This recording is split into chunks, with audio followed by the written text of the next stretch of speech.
Uma missionária americana veio ao Brasil para ajudar famílias necessitadas, porém acabou sendo alvo de algumas pessoas. Hoje vamos falar sobre o caso Irmã Dorothy.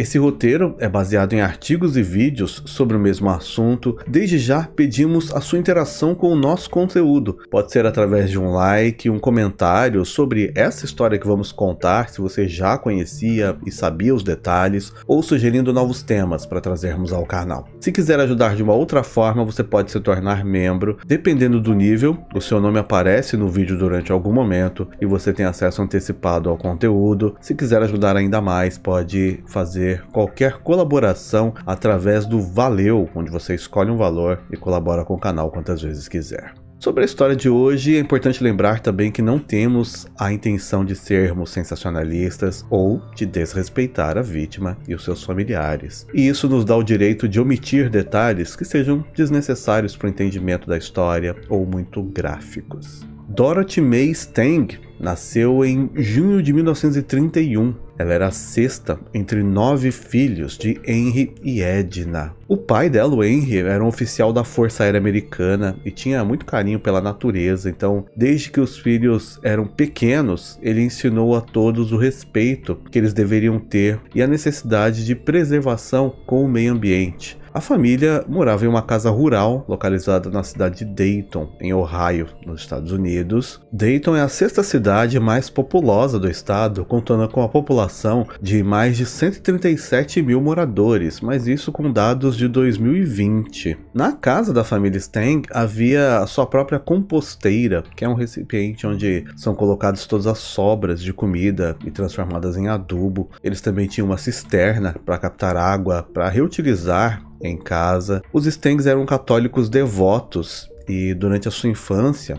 a pequena Dorothy participou ativamente de atividades da igreja local, onde ela encontrou inspiração para seguir uma vida nesse ramo. Ela frequentou a Julienne High School, que é uma escola católica em Dayton, onde ela se destacou pelo seu engajamento em atividades comunitárias e por ter uma personalidade carismática. Durante o ensino médio, ela começou a considerar uma vida religiosa como vocação, especialmente atraída pelas ideias de ajudar aos mais necessitados. Quando ela fez 17 anos, ela decidiu ingressar nessa vida religiosa e se tornou postulante na Congregation of the Sisters of Notre Dame de Namur, uma ordem conhecida pelo seu trabalho em educação e apoio a comunidades marginalizadas. Nessa época, ela ingressou no convento com uma das suas irmãs, mas a irmã dela acabou desistindo e a Dorothy prosseguiu. Em 1950, ela fez os seus votos temporários e adotou então o nome de Irmã Mary Joaquin. Mais tarde, ela decidiu retornar ao seu nome de batismo, Dorothy. Durante o período de formação, ela estudou em conventos da congregação e concluiu a sua formação em educação, recebendo também treinamento como professora. Em 1953, aos 22 anos, ela realizou a sua primeira missão como missionária, e isso foi no Arizona. Junto com outras pessoas, ela atuou principalmente orientando imigrantes, na sua maioria mexicanos, que os filhos não deveriam passar tanto tempo trabalhando no campo, e assim ela redirecionou muitas crianças para as escolas. Ela atuou também como educadora em escolas católicas, ainda nos Estados Unidos, e o trabalho dela ia além da sala de aula, porque ela era conhecida por organizar atividades comunitárias, eventos beneficentes e projetos voltados à formação de lideranças entre os jovens. Quando foi em 1956, ela fez os seus votos perpétuos. Nos anos 60, influenciada pelas transformações no pensamento da Igreja Católica após o Concílio Vaticano II, a Dorothy sentiu um forte chamado para atuar em áreas mais desafiadoras, onde ela pudesse trabalhar diretamente com população vulnerável. Enquanto ela atuava em missões nos Estados Americanos, ela ficou sabendo sobre situações de pobreza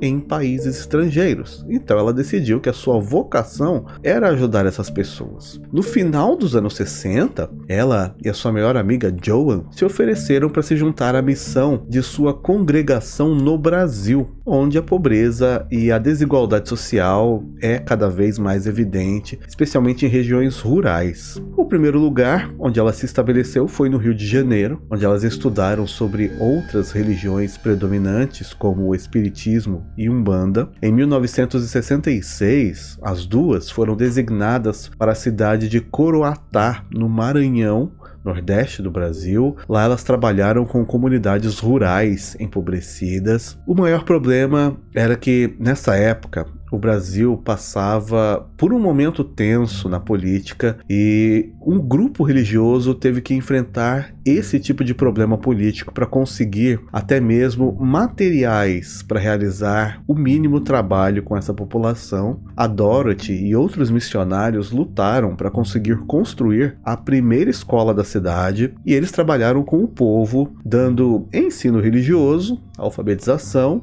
cursos profissionalizantes e ajudando com que eles conseguissem um estilo de vida melhor. Quando foi no início dos anos 70, se deu início ao período de intensa migração dos moradores do Nordeste para uma região amazônica. Isso foi impulsionado pelo governo através do Programa de Imigração Nacional, que incentivava a ocupação de terras ditas como sem dono. O objetivo principal era o desenvolvimento econômico da região da floresta amazônica por meio da agropecuária e agroindústria, que seria fortalecida através das supostas novas rodovias que seriam abertas, como a Transamazônica e a Cuiabá-Santarém. Muitas pessoas viram isso como uma grande oportunidade e milhares de famílias se juntaram ao programa. Alguns eram homens ricos que rapidamente conseguiram se estabelecer, criaram lá fazendas, mas também havia parte das famílias que eram menos afortunadas e que foram para lá sem nenhuma condição financeira, com a promessa de que receberiam terras, além dos materiais e oportunidades para conquistarem uma vida tranquila. Entretanto, para essas famílias mais pobres, a situação era na verdade complicada, porque elas foram praticamente abandonadas pelo governo em regiões onde não havia nada, nem estrada, nem comércio, nem água encanada ou eletricidade. Era literalmente o meio da mata, onde eles não conheciam nada e não conseguiam nem o mínimo para passar bem o dia. Alguns que foram para lá eram moradores de Coroatá, do Maranhão, onde a Dorothy realizava sua missão. Em meados de 1970, aquela região, Coroatá, já tinha melhorado significativamente, então a Dorothy e alguns missionários decidiram que era o momento de procurar um novo lugar que precisasse dos seus serviços. E ela então se mudou para Marabá, no estado do Pará. Em Marabá, a sua missão ganhou ainda mais intensidade. Ela passou a trabalhar diretamente com os pequenos agricultores e comunidades ribeirinhas, incentivando o acesso à educação e promovendo os princípios da teologia da libertação, que defende a luta contra desigualdades sociais e os abusos de poder. Durante essa época, a Dorothy testemunhou de perto as condições de vida precária dos pequenos agricultores e a violência de alguns agricultores que ousavam reivindicar seus direitos à terra de povos indígenas e moradores pobres. Para essas reivindicações, que eram ilegais, alguns usavam uma técnica chamada de grilagem, que consiste em criar um documento de título de terras antigas e colocar dentro de uma caixa cheia de grilos, onde com o passar dos dias os excrementos dos insetos acabavam deixando o papel com a aparência de antigo, velho. E aí essa pessoa aparecia com esse papel e dizia que a sua família tinha o direito daquele pedaço de terra porque ela tinha um documento antigo.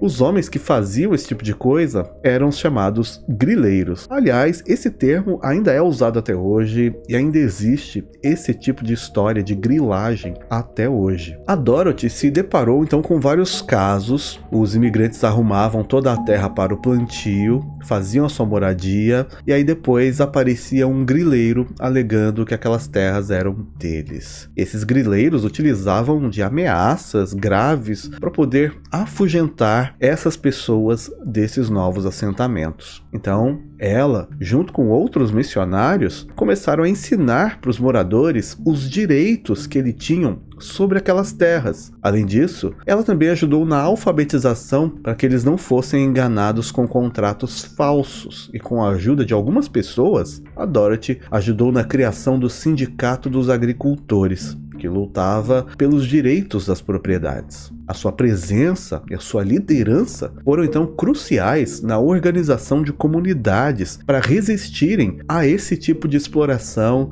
e lutarem pelos seus direitos. Quando foi em 1977, a Dorothy se mudou para Jacundá, uma região que enfrentava os mesmos problemas de pouca estrutura, pobreza e grileiros roubando terras de gente que não sabia lidar com a situação. Durante os anos em que ela atuou nessa área, a Dorothy foi essencial para que o povo conseguisse entender esses direitos, impedindo que esses criminosos tomassem suas terras, e ela começou a chamar a atenção de pessoas poderosas, que passaram a vê-la como uma ameaça. Mas ela não se intimidava com isso e enfrentava todos que a ameaçavam. Em 1982, ela já tinha 51 anos, e ela procurou um bispo, Erin Crowther, que era o responsável pela região do Xingu, e ela disse que queria trabalhar com os pobres mais pobres. E o bispo chegou a comentar que achava que ela não iria aguentar, pois havia algumas partes da Amazônia que o povo vivia na mais pura miséria.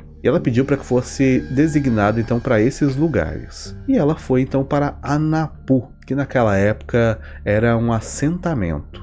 Anapu atualmente é uma cidade, fica no interior do Pará, e se formou mediante ao Plano de Integração Nacional do trecho Marabá-Altamira, por via da rodovia Transamazônica. Atualmente lá tem uma população de 28 mil moradores e a principal fonte de economia ainda é a agricultura. Quando a Dorothy chegou em Anapu, que na época era um assentamento, a região era muito precária. Ela passou a se envolver com a política para conseguir o direito da população. Ela fundou lá a primeira escola que corria por toda a rodovia transamazônica, trabalhou para conseguir dar educação e alfabetização a todos que estivessem ao seu alcance. Além disso, ela lutava pela igualdade de gênero, pois em Anapu as mulheres ainda eram vistas como nada. Assim como em todas as outras cidades pela qual passou, a Dorothy então lutava contra os grileiros. E ela ia até vários órgãos do governo para conseguir tudo o que ela precisava para que os moradores tivessem os seus direitos. Em 1970 foi criado o INCRA, que é o Instituto Nacional de Colonização e Reforma Agrária, e através dele foram criados vários programas de desenvolvimento agrícolas e projetos de assentamentos, cada um com um modo de como os agricultores poderiam adquirir suas terras e usá-las. De modo geral, quando o agricultor recebia ou comprava terras, ele, a maioria das vezes, desmatava toda a região sem pensar nos problemas que isso traria, muitas vezes eliminando nascentes de água, áreas de mata, e prejudicava a biodiversidade. E esse tipo de desenvolvimento é tão comum que é conhecido como método tradicional. No ano 2000, a Dorothy esteve frente ao projeto de desenvolvimento sustentável, com foco nas comunidades ribeirinhas e extrativistas, com o objetivo de preservar recursos naturais da região, além de não existir a monocultura. Por isso, seria necessário ter uma diversidade de produtos plantados, o que visava a preservação da terra, protegia o solo e criava uma biodiversidade local. Nessa época, em resumo, as pessoas ganhavam pedaços de terra do governo, tinham o direito do plantio, desde que não degradassem a natureza e nem prejudicassem o solo. Assim, as próximas gerações não seriam prejudicadas com o desmatamento e nem com a degradação da natureza de maneira irreversível. A região de Anapu foi um dos lugares por onde a Dorothy começou com esse projeto. E embora o projeto seja muito melhor a longo prazo, muitos agricultores que estavam acostumados com o método antigo que prejudicava a natureza, acreditavam que esse novo método, essas novas regras, isso para eles era uma ameaça, tanto para sua economia e, de um modo geral, para os seus negócios. Inclusive, a título de curiosidade, de acordo com as fontes, esse projeto de desenvolvimento sustentável ainda hoje é algo muito difícil de acontecer. Os dados apontam que entre 88 e 2006, somente 84 projetos sustentáveis foram realizados na Amazônia, enquanto mais de 6.000 projetos considerados tradicionais, mas que na verdade são bem arcaicos, foram realizados, gerando um grande impacto ambiental. A Dorothy era uma das pessoas que estava à frente dessa luta por terra sustentável e passou então a investigar e denunciar os grileiros e os seus crimes ambientais. Conforme ela ficava mais conhecida, mais pessoas a viam como uma ameaça. A partir do ano 2000, essas ameaças contra a Dorothy se intensificaram. Relatórios apontam que ela figurava em lista de alvos de fazendeiros influentes da região. Eles a chamavam de demônio e espiã estrangeira, chegando a colocar um preço por ela. Apesar disso, a Dorothy continuou sua missão, afirmando que ela não poderia abandonar aqueles que dependiam da sua liderança e do seu apoio. Em 2004, ela ganhou o título de cidadã honorária do estado do Pará e também o Prêmio de Defesa dos Direitos Humanos pela OAB. Em 12 de fevereiro de 2005, às 7h30 da manhã, Dorothy, com 73 anos, caminhava para uma reunião com agricultores, mas ela não sabia o que iria acontecer. Ao entrar em uma estrada de terra de difícil acesso em meio à floresta, ela foi abordada por dois homens, Clodoaldo Carlos e Raifran das Neves, ambos com armas de fogo, e eles a renderam. Eles perguntaram se ela tinha alguma arma, ela respondeu que a sua arma era a Bíblia. A Dorothy então abriu essa Bíblia, leu um trecho, quando terminou, ela se virou e saiu andando tranquilamente. Mas o Clodoaldo deu a ordem e o Raifran disparou contra ela. A Dorothy foi atingida. Os dois homens ainda se aproximaram dela e novos disparos ocorreram. O que eles não sabiam é que, naquela manhã, um outro agricultor, identificado nas fontes como Cícero, estava um pouco atrás da Dorothy na caminhada. E quando ele viu que ela foi rendida pelos homens, ele se escondeu e testemunhou todo o crime. O falecimento de Dorothy gerou uma comoção nacional e internacional, principalmente porque ela era uma estrangeira naturalizada brasileira que lutava por um problema que muitos não queriam ter conhecimento, não se importavam ou até mesmo desconheciam. A sua luta pela justiça social e pela preservação da Amazônia atraiu a atenção do mundo para os conflitos agrários no Brasil. Esse caso expôs os conflitos fundiários e a violência na região amazônica, aumentando a pressão internacional sobre o Brasil para agir contra esse tipo de abuso na região. As investigações foram rápidas, levando à prisão do Raifran e do Clodoaldo, que confessaram o crime e confessaram que receberam ordens de outros homens para fazer isso. Vitalmiro Bastos e Regivaldo Pereira, dois agricultores locais. O valor pago a eles foi de R$50. O Vitalmiro foi preso e o Regivaldo conseguiu fugir. O gabinete do procurador dos Estados Unidos, a unidade de crime transacional em Washington, buscou uma acusação sobre o título de crime de homicídio internacional. Para que essa acusação fosse aceita, era necessário que a vítima seja um cidadão americano e que o crime tenha ocorrido fora dos Estados Unidos e tenha sido realizado para influenciar, pressionar ou coagir um governo ou um grupo. Como o crime da Dorothy atendeu a esses elementos, o pedido foi aceito. Em 10 de dezembro de 2005, o Raifran e o Clodoaldo foram a julgamento.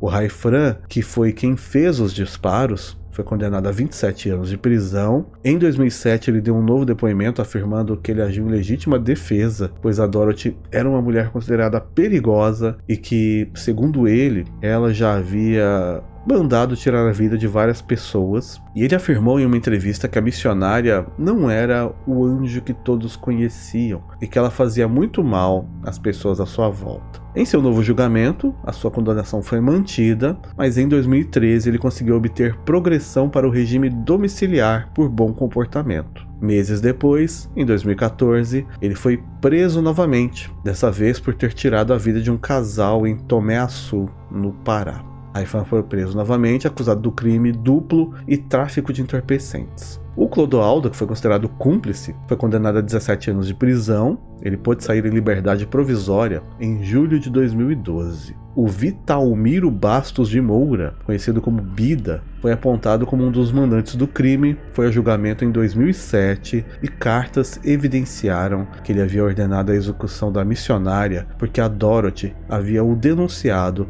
depois que ele colocou fogo ilegal para limpar uma terra. E essa denúncia fez com que ele recebesse uma multa pesada. No final, ele foi condenado a 30 anos de prisão por ter pagado R$50 pelo crime. Ele recorreu da pena depois que o Raifran disse que tinha tirado a vida da Dorothy por motivação pessoal. E em um novo julgamento, a condenação chegou a ser anulada, porém a promotoria recorreu. Um outro julgamento ocorreu em 2010 e ele foi novamente considerado culpado e condenado a 30 anos de prisão. Recorreu mais uma vez e, num quarto julgamento realizado em 2013, foi considerado culpado novamente e recebeu a mesma sentença. Mas não há informações sobre ele estar preso ainda ou ter saído da prisão. O Reginaldo Pereira, que era um fazendeiro e considerado o segundo mandante do crime, ele ficou foragido por 3 anos, foi preso em dezembro de 2008 e em novembro de 2009, o Ronieri Lopes, que era uma testemunha contra o Reginaldo,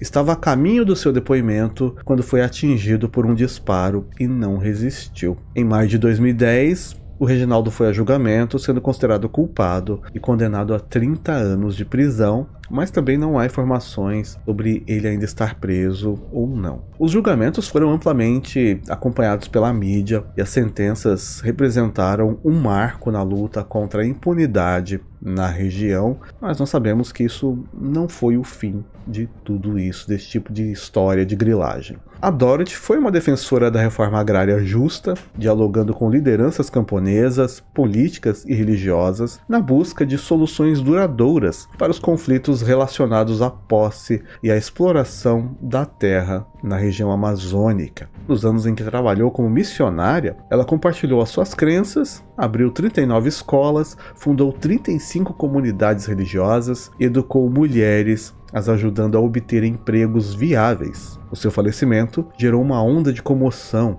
e protestos, tanto no Brasil quanto no exterior. Ela ficou reconhecida internacionalmente como o Anjo da Amazônia. Em 2005, ela foi homenageada pelo documentário Livro-DVD Amazônia Revelada, e o legado de Dorothy permanece vivo por meio de organizações que continuam a sua luta tentando preservar a Amazônia e o direito de comunidades locais. A sua história inspira pessoas em todo o mundo a resistirem à injustiça e a buscarem um mundo mais justo e sustentável. Ela também faz parte do calendário de santos da Igreja Episcopal Anglicana no Brasil como mártir da caridade na Amazônia. E a sua memória é lembrada como uma festa litúrgica realizada em 12 de fevereiro. Em 2005, um parque na cidade de Hortolândia, no estado de São Paulo, foi inaugurado em sua homenagem e chamado de Parque Socioambiental Irmã Dorothy Stang. Em 2008, o cineasta norte-americano Daniel Jund fez um documentário sobre esse caso, que é narrado na versão brasileira por Wagner Moura, e recebeu o prêmio do público e o prêmio de competição de South by Southwest Festival, e teve uma repercussão mundial. No dia 10 de janeiro de 2025, foi realizada uma vigília para recordar o 20º ano do martírio da irmã Dorothy. Obrigado por assistir até aqui, por enquanto é só, e até mais.